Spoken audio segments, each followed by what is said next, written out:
Hi there, my name is Astrid, and here are 10 tips and tricks for Castle Crashers Remastered. Don't like, don't subscribe, and just remember to enjoy the video. For the first tip, I'll start it off really simple and explain how to juggle enemies. It's a lot easier than you think, but it'll take some practice to get done consistently. For lightweights, you'll want to jump while moving toward them, and in a rhythm, press the buttons in this order. Light, light, heavy, heavy, while making sure you don't lose track of which side the sword is facing. If the sword is facing the background, you'll perform an uppercut instead of a slam, which allows your juggle to be consistent. If your sword is facing the camera, then you'll perform the slam. You won't need to keep a close eye on it, but remember that if you press the light attack an odd number of times, you'll perform the uppercut and easily drop the juggle. Like I said, just practice and you should get it very consistently and beat insane mode in no time. Most of these tips are for more intermediate Castle Crashers gamers, so if you're not able to pull these off, just don't worry about it. You'll get it eventually. Flying is my next tip, which I often find easier to perform than juggling because you don't have to deal with any hit lag. Assuming you're playing on mouse and keyboard, flying is the easiest trick you can perform, but I find it far more difficult on a controller due to button placement and the amount of time it takes to push any given button, especially when it comes to playing online where things can get really weird with your inputs. Anyway, in order to fly, all you need to do is this button order: light, heavy, heavy. Make sure that you're doing it in a rhythm and do not spam the buttons, as you'll fall very quickly. That is, unless you use this next trick.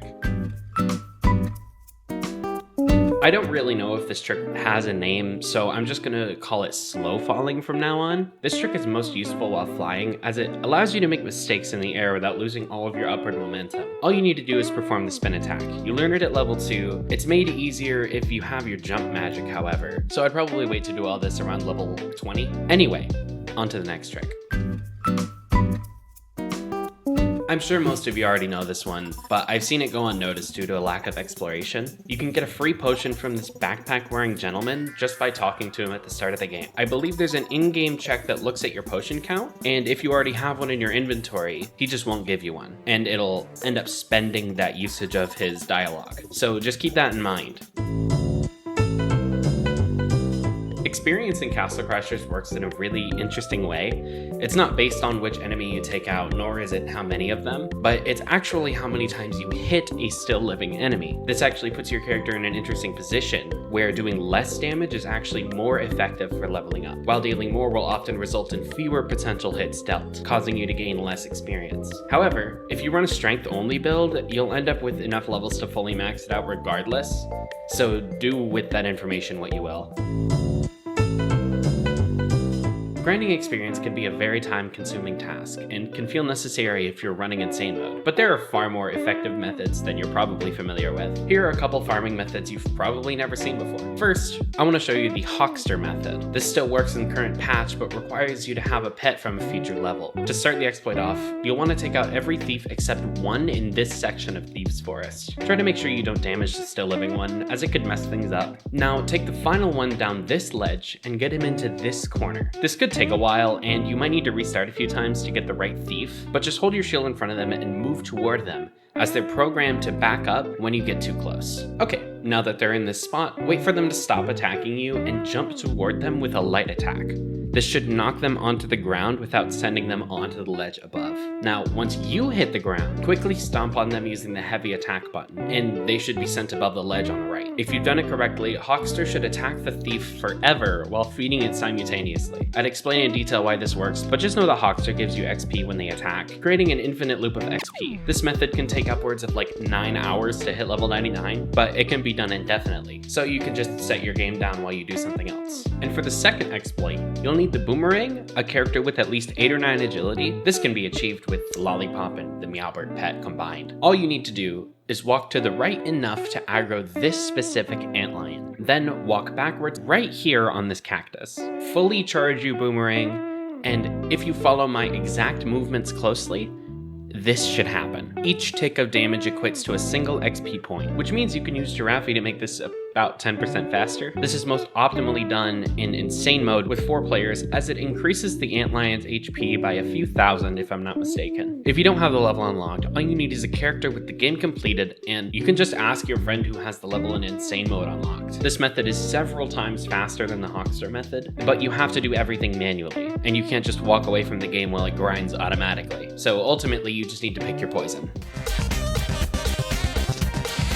Each store in the game has different prices for each consumable item, meaning you could save a lot of gold in a single playthrough just because you chose one store over the other. The store that has the best potion price is the Village Swamp store on the right side of the map, while the best for bombs is the Thieves store near the beginning of the game. And for sandwiches, it's actually the Volcano store, which is on the far left of the map. However, you can always just grind sandwiches in the Volcano World level, just before the sandwich store where they drop from the fire demons, as well as from the fire demons around the volcano later in the same level. There's unfortunately no way you can get free bombs unless you play as Grey Knight or a similar character, and you can only get that single free potion from tip number 4. Hello, I'm gonna interrupt myself real quick because I forgot to mention that you can actually grind potions off of the Painter boss in Insane Mode.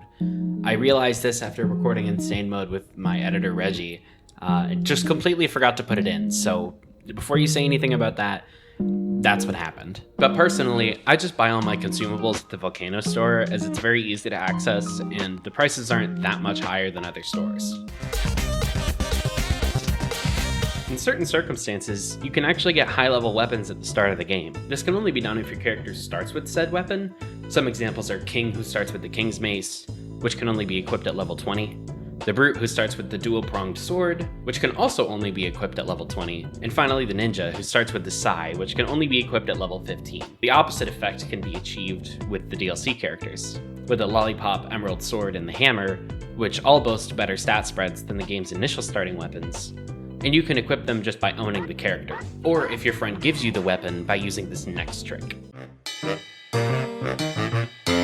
Have you ever watched an Insane Mode run and wondered where they get that cool horseshoe-looking weapon? Well, fear not. There are 2 ways of obtaining this frankly disgustingly pay-to-win weapon. You can either A, buy the blacksmith pack and just have it appear in your weapon gallery, or B, you can get a friend who has the blacksmith pack or use this trick as well, and go to the industrial castle, walk behind this bush while you're holding your desired weapon, and you'll drop it. This trick works with every weapon in the game, so there's no need to grind for the wooden sword in Insane Mode. All you need is a friend who's actually good at the game and they can drop it for you.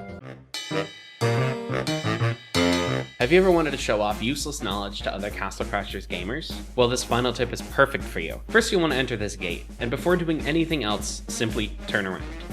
Congratulations! You've set the world state into its default, causing every enemy in the area to respawn. This itself is already weird enough, but what's even better is that if you stay at the top of the screen and keep walking backwards, you'll respawn the War Machine. Then once that happens, go to the right side again, and it has some very strange interactions with the terrain, like this. Well, thanks everyone for watching. Sorry it's been a while, but I had to deal with moving and stuff. Anyway, here's some more content in the future. Thanks to Reckless for the inspiration in making this video, but remember, don't like, don't subscribe, and I hope you enjoyed.